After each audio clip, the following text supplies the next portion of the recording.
Good day. Today we will talk about recombinant DNA and recombinant animals. Recombinant DNA creates recombinant animals. The first ever recombinant animals weren't developed until after a decade. Berg's team and other researchers involves mouse cell in this study. In 1981, in Oxford University, Franklin Constantini and Elizabeth Lacey introduced rabbit DNA fragment that contains adult genes. So after that research, other researcher tries to copy or tries to do another types of recombinant animals, but they seems to fail. So in short, Constantini and Elizabeth Lacey was the first to engineer recombinant animals. Interestingly, not long after the publication of this study, 1972 study, Paul Berg led a voluntary moratorium in the scientific community against certain types of recombinant animals. Clearly, scientists have always been aware that the ability to manipulate genome and mix and match genes from another organism or other species was a big mistake. This will lead into hazard or risk.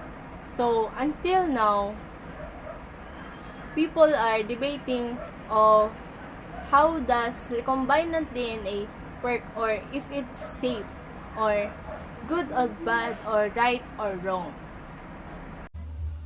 Since these early studies, scientists have used recombinant DNA technologies to create many different types of recombinant animals, both for scientific study and for the profitable manufacturing of human proteins. For instance, mice, goats, and cows have all been engineered to create medically valuable proteins in their milk. Moreover, hormones that were once isolated only in small amounts from human cadavers can now be mass-produced by genetically engineered cells.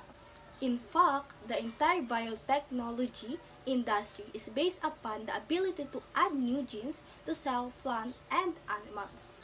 The scientists discovered the important new proteins and genes. These technologies will continue to form the foundation of future generations of discoveries and medical advances.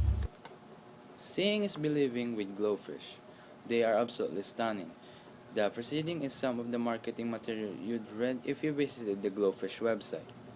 Beauty may be in the eye of the beholder, but nearly everyone would agree that these first and so far only transgenic animals available made available to the general public in the United States, except for the California, pending a formal review of their potential effect on the environment. It is a worthy conversation piece. A transgenic or genetically modified organism is one that has been altered through recombinant DNA technology, which involves either combining the DNA from different genomes or the insertion of foreign DNA into a genome. Not all glowfish are green, however, rather there are several GFP or green fluorescent protein gene constructs, each encoding a different colored phenotype from fluorescent yellow to the fluorescent red. Currently, glowfish are the only recombinant DNA animal that has been approved for human use by the U.S. Food and Drug Administration. Their approval has raised important questions about whether and to what extent genetically modified animals should be made available to consumers. But how were scientists able to create this engineered organism in the first place? Like so many genetic technologies used today, recombinant DNA technology had its origins in the late 1960s and early 1970s. By the 1960s, scientists had already learned that cells repair DNA breaks by reuniting or recombining the broken pieces. Thus, It was only a matter of time before researchers identified the raw biological ingredients necessary for recombination, figure out how those ingredients function together, and then try to govern the recombining process themselves. Let's talk about the genetic code of glowfish. Each fish genetic code contains the genes that determine its color, ensuring that they are passed down from the next generation to the next. These genes result in fluorescent proteins that give glowfish their glow. Glowfish appear to glow because they absorb light of a particular wavelength and then radiate it again. LED, actinic, and black lights in the blue spectrum that intensify their hue.